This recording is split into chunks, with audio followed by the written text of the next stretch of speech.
You mentioned the communication strategy and the smartphones, and I think this is very interesting. Just a couple of weeks ago, I was invited to the White House and met with now former President Biden. What's happening, everybody? Well, it looks like there's trouble in paradise. David Pakman recently had Democrat Senator Cory Booker of New Jersey on his show, The David Pakman Show. Cory Booker suggested that the Democrats' strategy shouldn't be anti-Trump, to which David Pakman responded, "But Cory, that's all I know." In that voice exactly. Anyway, let's watch these two lovebirds, David Pakman and Cory Booker, slowly drift apart as they teeter on the brink of a breakup. Let's go. It's great to welcome to the program today Senator Cory Booker, Democratic Senator representing New Jersey since 2013.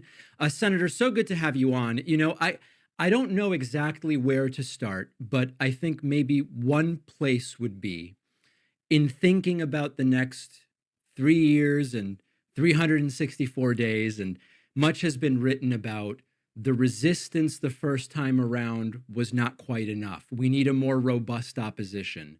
When they lost in 2020, they built this media ecosystem, an activist ecosystem, and money was pouring in rather than people saying, let's sit on the sidelines. What's your assessment overall right now about sort of the mood of the opposition and the tactics that you would suggest we employ over the next 2 and 4 years? Well, you asked me that question, and two things immediately popped into my head. The first, I just want to say that Democrats did a lot of things wrong over the last 4 years, and somehow ended up in a circumstance where people just did not trust them to be able to deliver real results for their lives and their families' lives. It's as simple as that. When people came down to make a decision about what is best for my family or my community or my prosperity, Democrats, I don't trust them. Now, that said, it wasn't a wildly landslide of an election. I heard Donald Trump yesterday lying through his teeth, claiming he had the biggest victory. He didn't get the majority of votes. He got more popular votes than Kamala Harris, but the majority of Americans voted against him. But that said, this was a time that I believe if Americans really felt the Democrats had their best interest on the issues that mattered most to them, we would have resoundingly won that election. I do want to point out it had mixed results. There are a lot of my colleagues in the Senate who won in states that also Donald Trump won. That rarely happens where in a state that a president won, the Senate candidate of that president's party lost. So in many ways, the brand of people like Tammy Baldwin, the brand of people like Ruben Gallego, the feeling people had about those leaders was, I trust you to have my back or my family's back. And so in this time where Trump is walking in, a lot of people want to know what's the anti-Trump strategy. And my focus is not the anti-Trump strategy. My focus is fighting for Americans, doing things that make them safer, stronger, and more prosperous. The Democratic Party should define themselves by what they stand for, not by who they stand against.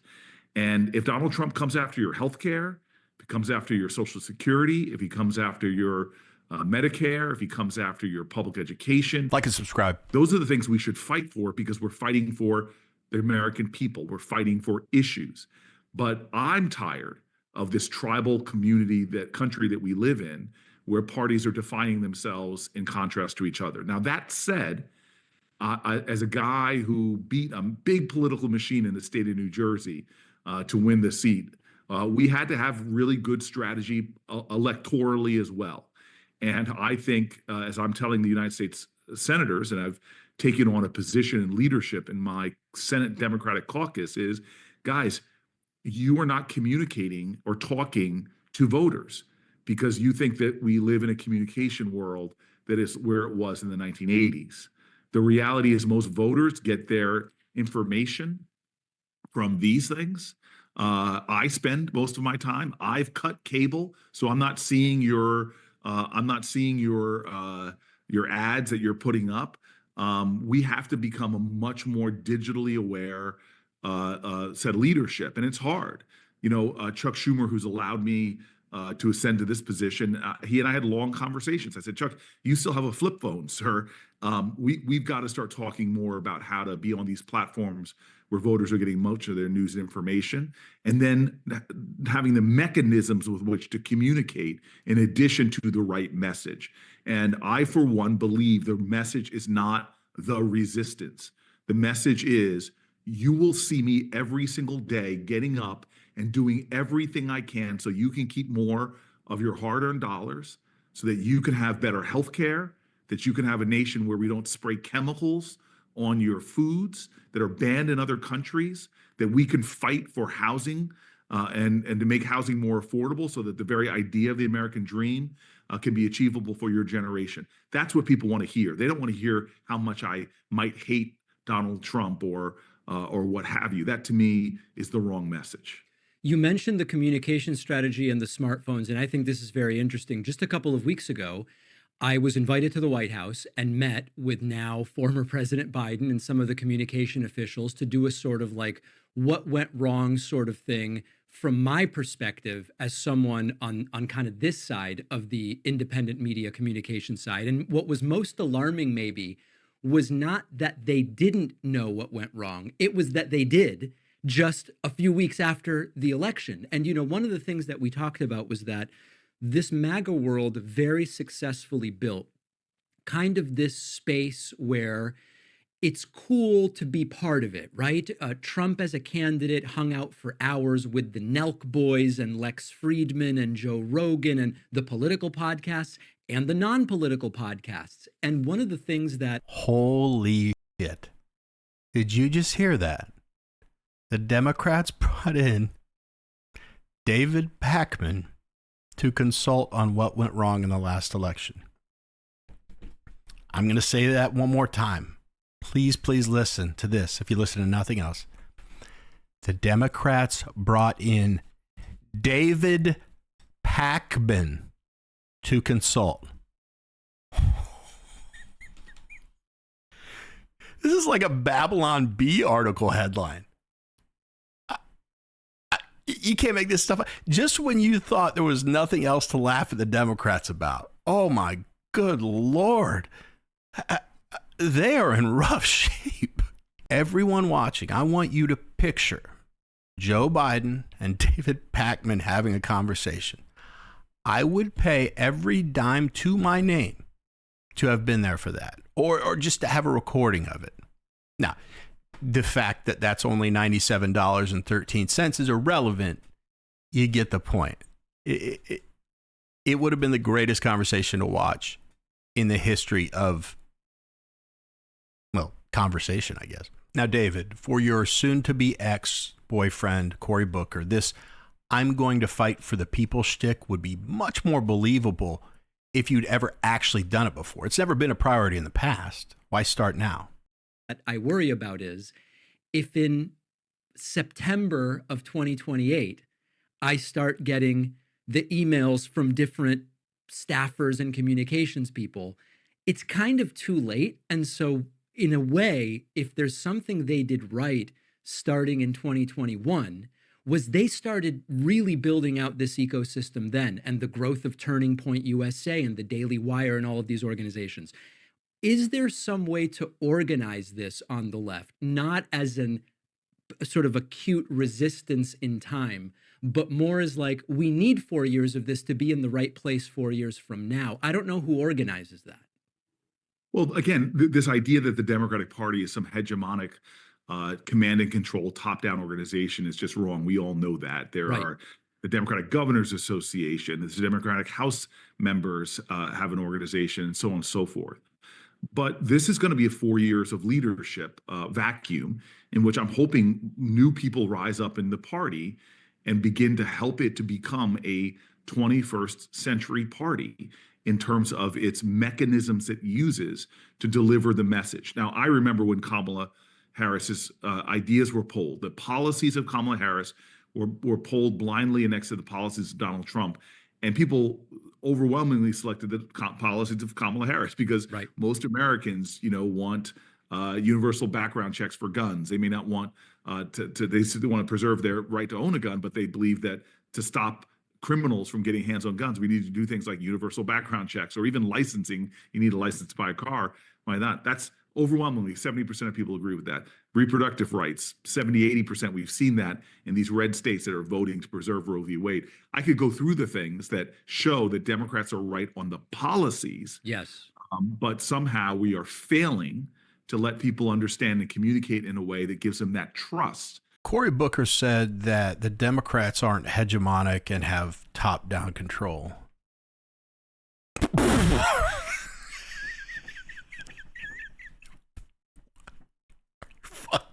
What?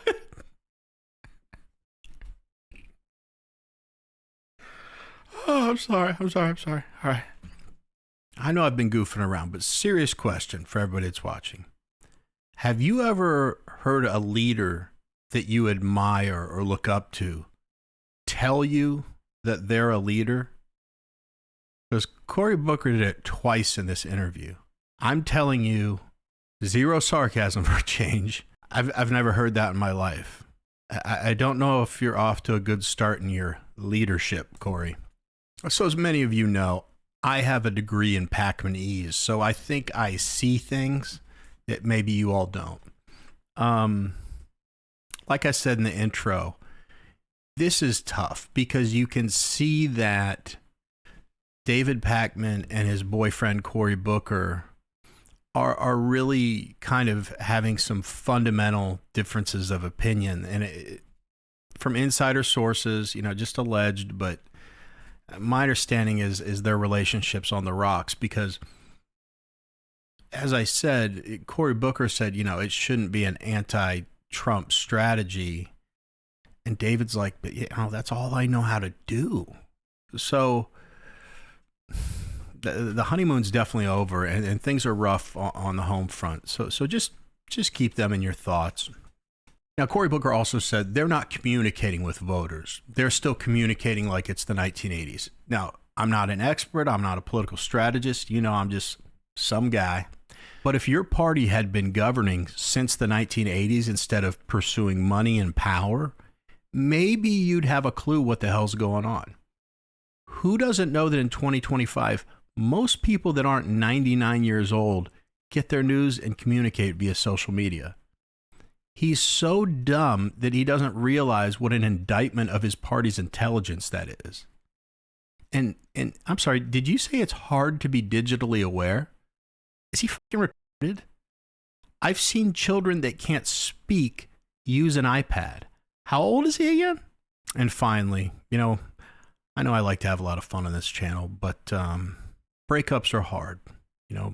Anyone who's gone through it can attest to that. So let's show that the right wing is sensitive and empathetic. So I'm going to speak for myself on my show, David, from myself and from the Yesterday's News family. You're in our thoughts, and you'll get through this, okay? And Cory, you know what? I'm speaking to you as well. I'm not going to take sides when you guys break up. Stay strong, Queens.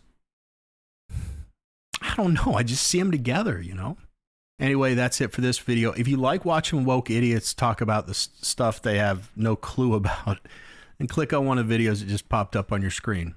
Otherwise, as always, you guys are the best. I have the best audience on YouTube, in the world, wherever. Thank you so much for everything. See you guys.